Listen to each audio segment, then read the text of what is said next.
ಪತ್ರಿಕಾಗೋಷ್ಠಿಯ ಕರೆದಿರುವಂಥ ಉದ್ದೇಶ, ನಿನ್ನೆ ಟಿ ಗೊಲ್ಲಹಳ್ಳಿ ಗ್ರಾಮ ಪಂಚಾಯತ್ ವ್ಯಾಪ್ತಿ ಸೇರಿದ ಚಿಗರಾಪುರದಲ್ಲಿ ಶುದ್ಧ ನೀರು ಘಟಕ ಸ್ಥಾಪನೆ ಆಯಿತು. ಆ ಸ್ಥಾಪನೆಗೆ ಜನಪ್ರಿಯ ಶಾಸಕಿಯಾದಂಥ ನಮ್ಮ ನಾಯಕಿಯಂಥ ರೂಪಾ ಮೇಡಮ್ ಅವರು ಎಲ್ಲ ಮುಖಂಡರು ಆಗಮಿಸುತ್ತಾರೆ.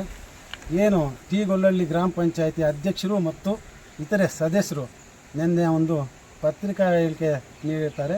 ಆ ಪತ್ರಿಕಾ ನೀಡಿರೋದು ಸತ್ಯಕ್ಕೆ ಎಲ್ಲ ದೂರವಾಗಿರೋದೆ, ಯಾವುದೂ ಸತ್ಯ ಇಲ್ಲ, ಬರೀ ಸುಳ್ಳೆ. ಮೇಡಮ್ ಅವರು ಸುಮಾರು ಕೆಲಸ ಮಾಡಿದೆ ಅಂತ ಇಂದಿನ ಸಭೆಗಳಲ್ಲಿ ನಿಮಗೂ ಗೊತ್ತು. ಇದೇ ನಮ್ಮ ಅಧ್ಯಕ್ಷರು ಹೇಳ್ತಾ ಇದ್ದರು, ನನ್ನ ವ್ಯಾಪ್ತಿಗೆ ಸೇರಿದ ಊರುಗಳಲ್ಲಿ ನಾನು ಅಧ್ಯಕ್ಷನಿದ್ದಾಗ ಜಾಸ್ತಿ ಕೆಲಸ ಮಾಡಿದ್ದಾರೆ ಮೇಡಮ್ ಅವರು ಅಂತ ಎಲ್ಲ ಸಭೆಗಳಲ್ಲೂ ಹೇಳ್ತಾಯಿದ್ರು. ನಿನ್ನೆ ನೋಡಿದ್ರೆ ನಮ್ಮನ್ನು ನಿರ್ಲಕ್ಷ್ಯ ಮಾಡ್ತಾಯಿದ್ದಾರೆ, ನಮ್ಮನ್ನು ಯಾವುದಕ್ಕೂ ಕರೀತಾ ಇಲ್ಲ. ಯಾವುದಕ್ಕೆ ಕರೆದಿಲ್ಲ ನೀವು ಅಧ್ಯಕ್ಷರೇ? ಪ್ರತಿಯೊಂದಕ್ಕೂ 4-5 ವರ್ಷದಿಂದ ನಾನೇ ಎಲ್ರಿಗೂ ಫೋನ್ ಮಾಡಿ, ಎಲ್ಲ ಸದಸ್ಯರಿಗೂ ಎಲ್ಲ ಮುಖಂಡರಿಗೂ ಕರೆ ಮಾಡಿ, ಮೇಡಮ್ ಅವರು ನಮಗೆ ಆದೇಶ ಕೊಟ್ಟಿದ್ದಾರೆ, ಇಂಥ ಕಡೆ ಮೀಟಿಂಗ್ ಇದೆ, ಈ ಸಭೆಗೆ ನೀವು ಖುದ್ದಾಗಿ ಹಾಜರಾಗಬೇಕು ಅಂತ ನಾನು ಎಲ್ರಿಗೂ ಫೋನ್ ಮುಖಾಂತರ ತಿಳಿಸ್ತಾ ಇದ್ದೆ.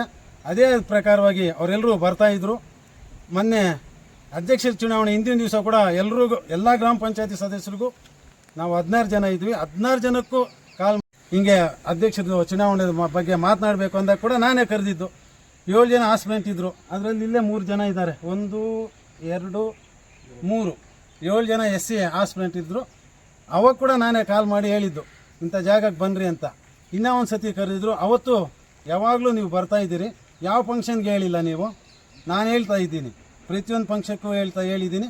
ಮೇಡಮ್ ಅವರು ನಮ್ಮ ನಿರ್ಲಕ್ಷ್ಯ ಮಾಡಿದ್ದಾರೆ, ಯಾವುದೇ ಕಾರಣಕ್ಕೂ ಮೇಡಮ್ ಅವರು ಆಪೋಸಿಟ್ ಒಂದು ಕೂಡ ಪಾಪ ಅವರು ಮಾತನಾಡಿಸ್ತಾರೆ ಅಂತ ಒಳ್ಳೆ ಶಾಸಕರು ಸಿಕ್ಕಿರೋದು ನಮ್ಮ ಶ್ರೀರಾಮಣ್ಣ ಹೇಳ್ತದೆ, ನಮ್ಮ ಪುಣ್ಯನ ಇದು, ಈ ಮೇಡಮ್ ಸಿಕ್ಕಿರೋದೇ ನಮ್ಗೆ ಪುಣ್ಯ ಅಂತ. ನೀವು ಮೊದಲು ಜಂಬಾ ಕೊಚ್ಕೊಳ್ತಾರೆ, ಈಗ ವಿರುದ್ಧವಾಗಿ ಮಾತನಾಡ್ತಾ ಇದ್ದಾರೆ, ನಿಮ್ಗೇನು ನೈತಿಕತೆ ಇದೆ? ಸರಿ, ಮೊನ್ನೆ MP ಎಲೆಕ್ಷನ್ ಆಯಿತು, ಅವಾಗೂ ಕರೆದಿದ್ದೀವಿ, ಬರ್ತೀವಿ ಅಂತ ಇದ್ದಾರೆ. ಡಿಸ್ಟಿಕ್ ಯೂನಿಯನ್ ಡೈರೆಕ್ಟ್ರು ಆತನ ಮುಖಾಂತರನೂ ನಾವು ಆತನೇ ಕರೆಸಿದ್ದ, ಎಲ್ಲರೂ ನಾನು ಕರ್ಕೊಂಬರ್ತೀನಿ ಅಂತ. ಆವಾಗಲೂ ನೀವು ಕೈ ಕೊಟ್ರಿ, ಬೇಡ ನಾವು ಎಲೆಕ್ಷನ್ ಮಾಡಿದ್ವಿ. ನಮ್ಮ KGF ತಾಲೂಕು ಲೀಡ್ ಬಂತು, ನಮ್ಮ ಮೇಡಮ್ಗೆ ಹೆಸರಿದೆ, 34-33 ಸಾವಿರ ಲೀಡ್ ಬಂದಿದೆ. ಅದು ಟೌನಲ್ಲಿ ಆದರೆ ಏನು, ಗ್ರಾಮಾಂತರ ಹೈಕಮಾಂಡ್ಗೆ ಗೊತ್ತೇನು ಟೌನ್ ಇದು ಅಂತ. KGF ಲೀಡ್ ಬಂದಿದೆ, ನಮ್ಮ ಮೇಡಮ್ಗೆ ಹೆಸರು ಬಂದಿದೆ. ಮುಂದಿನ ದಿನಗಳಲ್ಲಿ ಅಷ್ಟೇ ಹೆಸರು ಬರ್ತದೆ, ಮೇಡಮ್ ಅವ್ರು ಗೆಲ್ತಾರೆ. ವಾರಕ್ಕೊಂದು ಪ್ರೆಸ್ ಮೀಟ್, 26 ಜನ ಮೆಂಬರ್ಗಳಿದ್ದೀವಿ ನಾವು. BJP 6, ಕಾಂಗ್ರೆಸ್ 26 ಜನನು ಅಣ್ತಮ್ಮಂದ್ರಂಗೆ ಭಾವಿಸ್ಕೊಂಡು ಎಳ್ಕೊಂಡ್ಬಂದ್ವಿ ನಾವು. ಎಳ್ಕೊಂಡು ಬಂದಾಗ ಮೊನ್ನೆ ರೀಸೆಂಟಾಗಿ ಎಲೆಕ್ಷನ್ ಬಂದಾಗ ನಮ್ಮ ಮೇಡಮ್ಮು ಎಲ್ಲ ಮೆಂಬರ್ಗಳು ಕರೆಸಿಬಿಟ್ಟು ಮಾತನಾಡಿದ್ರು, ಸಾಲಕ್ಕೆ ಸಿಕ್ಕಾಕೋಬೇಡಿ, 2 ಅವಧಿಗ ಮಾಡ್ಕೊಳ್ಳಿ, ಇಬ್ಬರು 2 ಅವಧಿಗ ಮಾಡ್ಕೊಳ್ಳಿ, ಯಾಕೆ ನೀವು ಸಾಲಕ್ಕೆ ಸಿಕ್ಕಾಕ್ಕೊಳ್ತೀರಿ, ಬಡ್ಡಿಗೆ ಹೋಗ್ತೀರಿ, ಬೇಡ, ಇಬ್ಬರು ಯಾರನ್ನ ಮಾಡ್ಕೊಳ್ಳಿ, 1.25 ವರ್ಷ ಒಬ್ಬರು 1.25 ವರ್ಷ ಒಬ್ಬ ಅಂತ ಹೇಳಿದರು. ಹೇಳಿದಾಗ ನಾಳೆ ಕೂತು ಮಾತನಾಡ್ತೀವಿ, ಯಾರನ್ನ ಮಾಡಬೇಕು ಅಂತ ತೀರ್ಮಾನ ತಗೊಳ್ತೀವಿ, ಬನ್ನಿ ಅಂತ ಹೇಳಿದರು. ಈಚೆ ಬಂದಂಥವರು ಮತ್ತೆ ಬರಲಿಲ್ಲ. ಬಂದ ಮೇಲೆ ಆಯಮ್ಮ ಏನು ಮಾಡಿದರು, ಎಲೆಕ್ಷನ್ ಬಂತು, ಎಲೆಕ್ಷನ್ ಅವ್ರು ಆದರು, ಸಂತೋಷ. ಎಲೆಕ್ಷನ್ ಆದ ತಕ್ಷಣ ಆಯಮ್ಮನಿಗೂ ಸ್ವಲ್ಪ ಕೋಪ ಬಂತು. ಏನಕ್ಕೆ ಬಂತು, ನಾನು ಇಷ್ಟೊಂದು ಸಹಾಯ ಮಾಡಿ ಇಷ್ಟೊಂದು ಅನುದಾನ ತಂದು ನನ್ನ ಮಾತೇ ವ್ಯಾಲ್ಯೂ ಇಲ್ಲಲ್ಲ ಅಂತೇಳಿ ಆಯಮ್ಮನ ಕೋಪ ಮಾಡ್ಕೊಂಡಾಗ ನಾವು ಅದನ್ನು ಸರಿಪಡಿಸಿದ್ವಿ. ಇಡ್ಲಮ್ಮ ಎಲ್ಲೋ ನಮ್ಮ ಮಕ್ಕಳೇ ಏನು ಮಾಡೋಕ್ಕಾಗ್ತದೆ ಅಂತ. ಸರಿ ಕರೀರಣ್ಣ ಅಂದರು. ಶಂಕರಪ್ಪನ ಆಗ್ಬೋದು, ನಾನಾಗ್ಬೋದು, ಒಂದು ಸುಮಾರು ಸಾರಿ ಕರೆದ್ವಿ, ಬನ್ನಿ ಅಂತ ಕರೆದ್ವಿ. ಬರಲೇ ಇಲ್ಲ. ಬರೆದು ಪಕ್ಷದಲ್ಲಿ ನಾವು ಅಲ್ಲಿಗೆ ಬಿಟ್ಬಿಟ್ರಿ. ನೆನ್ನೆನೂ ಕರೆದಿದ್ದೀವಿ ಬನ್ನಿ ಅಂತೇಳಿ, ಅವರು ಬರಲಿಲ್ಲ. ನಾವೇನು ಮಾಡೋಕ್ಕಾಗ್ತದೆ? ಶಾಸಕರಿಗೆ ವಿರೋಧವಾಗಿ ನಾವು ಮಾತನಾಡೋಕ್ಕೆ ಆಗಲ್ಲ. ಅಂಥ MLA ಪಡಿಬೇಕು ಅಂದರೆ ನಾವು ಪುಣ್ಯ ಮಾಡಿರಬೇಕು. ಹೆಂಗೆ ಪುಣ್ಯ ಮಾಡಿರ್ಬೇಕಂದ್ರೆ, ಬಡವ್ರ ಹೊಟ್ಟೆ ಮೇಲೆ ಹೊಡೆಯಲ್ಲ, ಒಂದು ಅಪ್ಸೆಲ್ ತಂಟೆಗೆ ಹೋಗಲ್ಲ. ಈ ತಾಲೂಕು ಆಫೀಸು ಹಿಂದೆ ಓಪನ್ ಆದಾಗ R ಅಶೋಕ್ ಅವರು ಹೇಳಿದರು, ನೋಡ್ರಿ ದೊಡ್ಡ ಸಭೆ ಅದರಲ್ಲಿ ಹೇಳಿದರು, ಸರ್ಕಾರಿ ಕಾರ್ಯಕ್ರಮದಲ್ಲಿ ಹೇಳಿದ್ರು. ಏನು ಹೇಳಿದ್ರು ಗೊತ್ತಾ, ಇಂಥ MLA ಪಡಿಬೇಕು ಅಂದರೆ ಹೆಣ್ಣು ಮಗುನ ನೀವು ಪುಣ್ಯ ಮಾಡಿರಬೇಕು ಹೇಳ್ಕೊಳ್ತೀರಿ. ಆದರೆ ನಮ್ಮ MLA ಮೇಡಮ್ಮನ ಬಗ್ಗೆ ಮಾತನಾಡೋದು ತಪ್ಪು, ಸಿಂಗ್ಲರಾಗಿ ಮಾತನಾಡೋದು ತಪ್ಪು. ಯಾರನ್ನೋ ಬೆಳೆಸ್ತಾರೆ, ನೀವು ಬೆಳೀರ, ನೀವು ಹೋಗ್ರ, ಕೇಳ್ರ ಎದುರಾಗೆ. ಪ್ರೆಸ್ ಮೀಟ್ ಮಾಡೋ ಬದಲು ಒಂದು 10 ಜನ ಹೋಗಿ ಮನೇಲಿ ಕೂತ್ಕೊಂಡು, ನಾವು ಇಂಥ ಕಾರ್ಯಕರ್ತರು ನೆನ್ನೆಲ್ಲ ಬಂದಿದ್ದಾರಲ್ಲ, ಅವ್ರನ್ನೇ ಬೆಳೆಸ್ತಾ ಇದ್ದೀರಲ್ಲ, ನಾವೇನಾಗಬೇಕು ಅಂತ ಧಾರಾಳವಾಗಿ ಕೇಳ್ಬೋದು, ಅದ್ರಾಗ ತಪ್ಪೇನೂ ಇಲ್ಲ, ಕೇಳಿ. ಅಧ್ಯಕ್ಷರಾದಂಥವರು ಮಾತು ಬಂದರೆ ನಿನ್ನೆ ಮೊನ್ನೆ ಬಂದವರು ನಮ್ಮ ಗೌರವ ಇಲ್ಲ ಅವ್ರ ಗೌರವ ಅದು ಇದು ಅಂತ ಯಾವಾಗ ನೋಡೋ ಅದನ್ನೇ ಹೇಳ್ತಾ ಇರ್ತಾರೆ ಮೀಡಿಯಾಗಳಲ್ಲಿ ನೋಡ್ತಾ ಇದ್ದೀವಿ ನಾವೆಲ್ಲ. ಅಂದರೆ 2008ರಲ್ಲಿ ಎಲ್ಲಿದ್ದವರು ಅವರು ಸಂಪಂಗಣ್ಣ ಹತ್ರ ಇದ್ದವರು. ಮೊನ್ನೆ 2018ರಲ್ಲಿ ನಾವು ನಮ್ಮ ಮಿಸಸ್ ಅಧ್ಯಕ್ಷರಾದಾಗ ಅದೇ BJP ಮೆಂಬರ್ನ ಕರ್ಕೊಂಡೆ ಅಧ್ಯಕ್ಷರಾಗಿದ್ದವರು. ಆವಾಗ ಎಲ್ಲಿ ನೀನು ಇಷ್ಟವಂತ ಕಾರ್ಯಕರ್ತ? ನೀನು ಅಲ್ಲಿಂದ ಬಂದಿರೋದೆ, ನಾವು ನಿನ್ನೆ ಮೊನ್ನೆ ಬಂದರೂ ನಾವು ಅಲ್ಲಿಂದನೇ ಬಂದಿರೋದು. ಇದರಲ್ಲಿ ವ್ಯತ್ಯಾಸ ಏನಿಲ್ಲ. ಆದರೆ ಮಾತಾಡೋ ರೀತಿಯೂ ಕಲಿಬೇಕು, ನಾವು ಕಲಿಯೋದು ಜಾಸ್ತಿ ಇದೆ. ಬಟ್ ಆದರೆ ನೆನ್ನೇನು ನಾವೆಲ್ಲ ಇಲ್ಲಿ ದಲಿತರು ಎಷ್ಟು ಜನ ಇದ್ದೀವಿ? 1 2 3 4 ಜನ ಇದ್ದೀವಿ, 4-5 ಜನ ಇದ್ದೀವಿ ಇಲ್ಲಿ. ನೀನೊಬ್ಬನೇ ಅಲ್ಲ ದಲಿತನು, ನಾವು ದಲಿತರಲ್ಲ. ನಮ್ಮದು ನಾವೇ ಎತ್ತಿ ಮೇಲೆ ಹಾಕ್ಕೊಳ್ಳೋದು ಸರಿ ಇಲ್ಲ.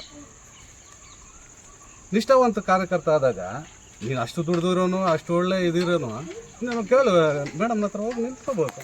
ಏನಮ್ಮ ನಾವು ಇಷ್ಟು ನಿಯತ್ತಾಗಿ ದುಡ್ದಿದ್ದೀವಿ, ನಮ್ಮನ್ನ ಯಾಕೆ ಕೈ ಬಿಡ್ತೀನಿ ನೀನು? ನಮ್ಮನ್ನೇ ಅಧ್ಯಕ್ಷ ಮಾಡ್ಬೋದು ನಾವು ಅಂತ ಜಗಳ ಆಡಿ ಮಾಡ್ಬೋದಲ್ಲ, ಏನು ಬೇಕು? ಅವ್ರ ಗೌಡು ಕೊಡೋಕ್ಕಾಗ್ತದ? ಈಗ ನಾನು ಇವ್ರ ಗೌಡು ಕೊಡ್ಬೋದು, ಇವ್ರು ನಮಗೆ ಗೌಡು ಕೊಡ್ಬೋದು. ಒಬ್ಬ ಶಾಸಕರಿಗೆ ಒಬ್ಬ ಗ್ರಾಮ ಪಂಚಾಯತಿ ಸದಸ್ಯರು ಹೋಗ್ಬಿಟ್ಟು ಗೌಡು ಕೊಟ್ಟರೆ ಅವ್ರು ಸುಮ್ಮನೆ ಇರ್ತಾರ? ಆ ಯಮ್ಮನ ಹತ್ರ ಇಂಥ ನನ್ನಂಥವ್ರು ಅವ್ರಂತ ನಾವು ಹೇಳಲ್ಲ. ನನ್ನಂಥ ಮೆಂಬರ್ಸು 300 ಜನ ಇದ್ದಾರೆ, 200-500 ಜನ ಇದ್ದಾರೆ. ಒಬ್ಬರು ಇಬ್ಬರು ಹೋದರೆ 4 ಜನ ಬರ್ತಾ ಇದ್ದಾರೆ. ಇದು ರಾಜಕೀಯ ಪ್ರಜಾಪ್ರಭುತ್ವ. ಹೋಗ್ರಿ ನೀವು, ಪಕ್ಷನ ಬಿಡ್ರಿ, ನಮ್ಮ ಸ್ವಂತ ನಮಗೇನು ಇದಿಲ್ಲ. ಹೋಗೋರ್ಗೆ ನಮಸ್ಕಾರ, ಬರೋರ್ಗೆ ಸ್ವಾಗತ.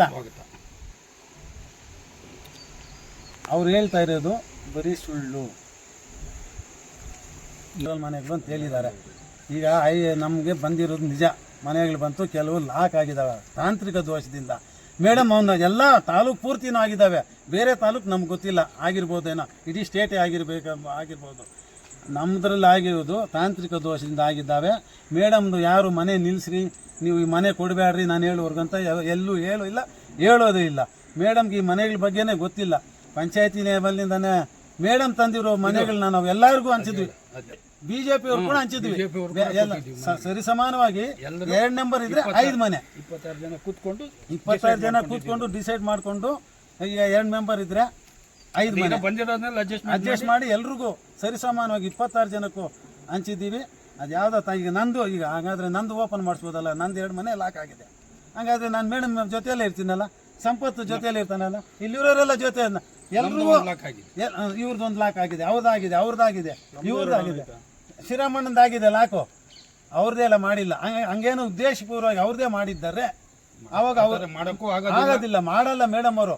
ಮಾಡಿದ್ರೆ ಅವ್ರು ನಮ್ದೆಲ್ಲ ಏನಕ್ಕೆ ಮಾಡ್ತಾಯಿದ್ರು? ಈಗ ನಮ್ಮೂರಲ್ಲಿ 2 ಮನೆ ಪೆಂಡಿಂಗ್ ಇದೆ.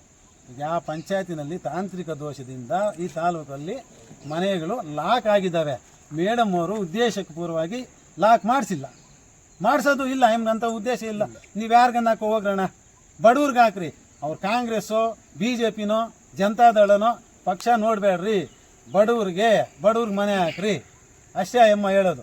ಲೋನ್ ಕೊಡುವಾಗ ಅಷ್ಟೇ, ನಾವು USSNನಿಂದ ಲೋನ್ಗಳು ಕೊಡ್ತಾ ಇದೀವಿ ಅಷ್ಟೇ. ಬಡವ್ರಿಗೆ ಕೊಡ್ರಿ, ಸಾವುಕಾರ ಕೊಡಬೇಡ್ರಿ. ಜಾತಿ ಕುಲ ಪಕ್ಷ ಯಾವುದು ನೋಡಬೇಡ್ರಿ, ಬಡವ್ರಿಗೆ ಕೊಡ್ರಿ ಅಂತ ಅಷ್ಟೊಂದೇ ಎಮ್ಮ ಹೇಳೋದು.